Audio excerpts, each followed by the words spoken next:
नमस्कार, मी गौरी सूर्यवंशी. एस मराठीमध्ये आपलं स्वागत. वळूया आजच्या बातमीकडे. पिंपळगाव बसवंत परिसरात अवैधरित्या गांजाची विक्री करणाऱ्या इसमांवर स्थानिक गुन्हे शाखेच्या छापा.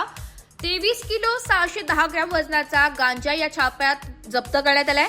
नाशिक ग्रामीण जिल्हा पोलीस अधीक्षक श्री बाळासाहेब पाटील यांनी आदेशित केल्याप्रमाणे जिल्ह्यातील अवैध व्यवसायांचे समूळ उच्चाटन तसेच सराईत गुन्हेगारीस प्रतिबंध होण्यासाठी सत्वर कारवाई करण्यात येत आहे. त्या अनुषंगाने स्थानिक गुन्हे शाखेचे पोलीस निरीक्षक श्री रवींद्र मगर यांच्या पथकाने पिंपळगाव पोलीस ठाण्या हद्दीत अवैधरित्या अंमली पदार्थ गांजाची विक्री करणाऱ्या इसमांवर छापा टाकून कारवाई केली आहे. दिनांक 25 जून रोजी स्थानिक गुन्हे शाखेचे पोलीस निरीक्षक रवींद्र मगर यांना मिळालेल्या गुप्त बातमीनुसार पिंपळगाव शहरातील उंबरखेड रोड परिसरात एक इसम हा अवैधरित्या अंमली पदार्थ कब्जात बाळगून विक्री करत असल्याची माहिती मिळाली होती.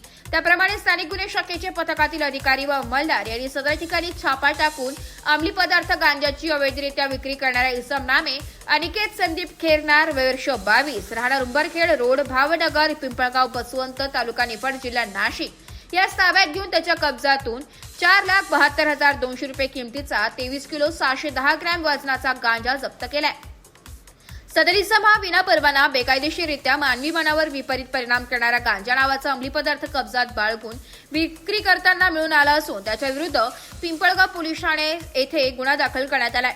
नाशिक ग्रामीण जिल्हा पोलीस अधीक्षक श्री बाळासाहेब पाटील, अप्पर पोलीस अधीक्षक नाशिक ग्रामीण श्री आदित्य मिरखेलकर यांच्या मार्गदर्शनाप्रमाणे आणि सूचनांप्रमाणे स्थानिक गुन्हे शाखेचे पोलीस निरीक्षक श्री रवींद्र मगर, पोलीस उपनिरीक्षक प्रकाश भालेराव, पोलीस अंमलदार नवनाथ वाघमोडे, संदीप नागपुरे, सतीश जगताप, किशोर खराटे, सतीश घोटे, विश्वनाथ धारबळे, योगिता काकड, किशोर बोडके, बालाजी कुंटेवाड, चालक पोलीस हवालदार संतोष पाटील, तानाजी झुरडे यांच्या पथकाने कारवाई केली आहे.